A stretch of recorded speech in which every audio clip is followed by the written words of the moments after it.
ಇವತ್ತು ಅವ್ರ ಬಗ್ಗೆ ನಾನು ವಿಶೇಷವಾಗಿ ನಿಮ್ಮ ಗಮನ ತರಬೇಕಂದ್ರೆ ಇವತ್ತು ಅಧಿವೇಶನ ನಡೀತು. ಇಡೀ ರಾಜ್ಯದಲ್ಲಿ ಇಂಥ ಎಲ್ಲ ಮಳೆಯಿಂದ ತೊಂದರೆಯಾಗಿ ರಸ್ತೆಗಳು ಓಡಾಡ್ದಂಗಾಗಿ ದೊಡ್ಡ ಸಮಸ್ಯೆ ಇದೆ, ಅಧಿವೇಶನ ನಡೆಸಲಿಲ್ಲ. ಹೋಗಿ ಒಂದು ಕಡೆ ವಿಸಿಟ್ ಮಾಡಿದ್ರೇನ ಅವ್ರು ಅಟ್ಲೀಸ್ಟ್ ಎಲ್ಲಿ ಹಾನಿಯಾಗೈತೆ ಅಲ್ಲಿ. ನಿನ್ನೆ ಮಾನ್ಯ ಪ್ರಧಾನಮಂತ್ರಿಗಳು ವಯನಾಡಿಗೆ ನೀನು ಭೇಟಿ ಕೊಡ್ತಾರೆ. ಕರ್ನಾಟಕದಂತೂ ಎಲ್ಲಿ ಕೂಡ ಭೇಟಿ ಕೊಡಲಿಲ್ಲ ಬಿ ಜೆ ಪಿಯವರು. ಅಂದರೆ ರಾಜಕಾರಣನೇ ಇಂಪಾರ್ಟೆಂಟ್. ಮಾನ್ಯ ಮುಖ್ಯಮಂತ್ರಿ ಸಿದ್ದರಾಮಯ್ಯವ್ರಿಗೆ ಪಾದಯಾತ್ರೆ ಮಾಡಿದರು. ಯಾವ ಪುರುಷಾರ್ಥಕ್ಕೆ, ಯಾವ ಕೆಲಸಕ್ಕೆ?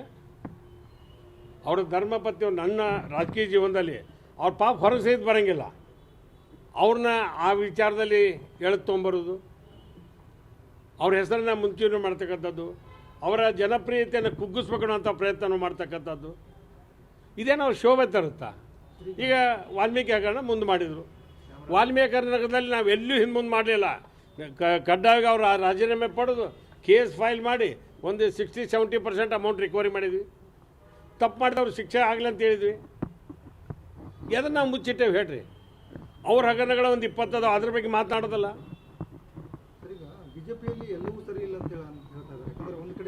ಇಲ್ಲ, ಅವ್ರದ್ದು ಏನಾಗಿದೆ, ಇಲ್ಲ 3 ಭಾಗ ಇದೆ ಅಲ್ಲಿ.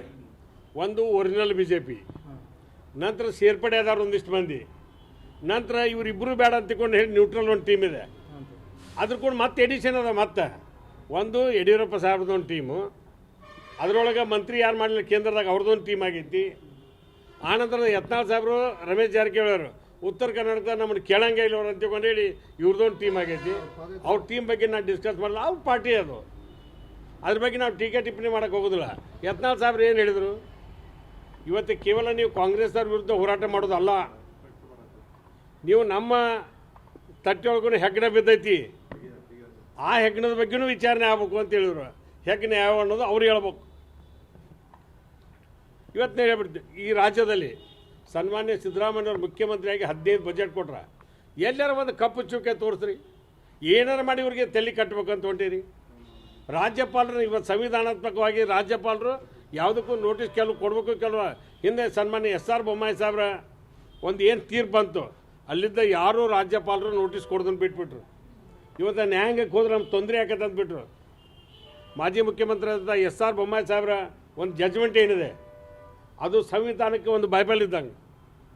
ಅದ್ರ ಪ್ರಕಾರ ನಾವೆಲ್ಲ ನಡ್ಕೋಬೇಕಾಗತ್ತೆ. ಅದನ್ನ ಬಿಟ್ಟು ಇವ್ರು ಏನೋ ಒಂದು ಎನ್ಕ್ವೈರಿ ಮಾಡಿ ಸರ್ಕಾರ ತೆಗೆದುಬಿಡ್ತೇವೆ ಅಂತ ಯಾರಿಗೂ ಸಾಧ್ಯ ಇಲ್ಲ. ಇವತ್ತು ಒಂದು ಉದಾಹರಣೆಗೆ ಬರ್ರಿ, ಒಂದು ಗ್ರಾಮ ಪಂಚಾಯತಿ ಇರುತ್ತೆ, 15 ಮೆಂಬರ್ ಇದ್ದು ಒಂದು 10 ಮಂದಿ ಮೆಜಾರಿಟಿ ಇತ್ತಂದ್ರೆ ಗ್ರಾಮ ಪಂಚಾಯತಿ ಅಧ್ಯಕ್ಷನ ಇಳಿಸೋಕ್ಕಾಗಲ್ಲ. ಅದೇ ಮಹಾನಗರ ಪಾಲಿಕೆಯಲ್ಲಿ ಆಗೋದಲ್ಲ, ನಗರಸಭೆಯಲ್ಲಿ ಆಗೋದಿಲ್ಲ, ಪುರಸಭೆಯಲ್ಲಿ ಆಗೋದಿಲ್ಲ. ಹಂಗೆ ಒಬ್ಬ ಮುಖ್ಯಮಂತ್ರಿಗಳು ಸರಳ ರಾಜೀನಾಮೆ ಕೊಡೋಕ್ಕೆ ಸಾಧ್ಯ ಇದ್ದೇನೆ. 136 ಸ್ಥಾನ ಗೆದ್ದೇವೆ. ಇವರೇನೋ ಆಪರೇಷನ್ ಲೋಟಸ್ ಗಿಟಸ್ ಮಾಡ್ತಿದ್ರ, ಅಂಥದಕ್ಕೆ ಏನೂ ಅವಕಾಶ ಇಲ್ಲ ಅಂತ ತಿಳ್ಕೊಂಡು ಹೇಳಿ ಇಂಥ ಕೆಟ್ಟ ಹೆಸರು ತರಕೊಂಡ್ರು. ಅದಕ್ಕೆ ಒಂದು ಹೇಳ್ಬಿಡ್ತೀನಿ, ಸುಭದ್ರ ಸರ್ಕಾರದೈತಿ, ಸರ್ಕಾರ ಡೆವಲಪ್ಮೆಂಟ್ ಕತೆ. ಇವತ್ತು ನೋಡಿ ಭಾಳ ದೊಡ್ಡ ನೋವಾಗಿದ್ದು ಇವತ್ತು ನನಗೆ ತುಂಗಭದ್ರಾ ಡ್ಯಾಮಿಂದ ಗೇಟ್ ನಂಬರ್ 19 ಇವತ್ತೇನು ಆ ಚೈನ್ ಕಟ್ಟಾಗಿದೆ.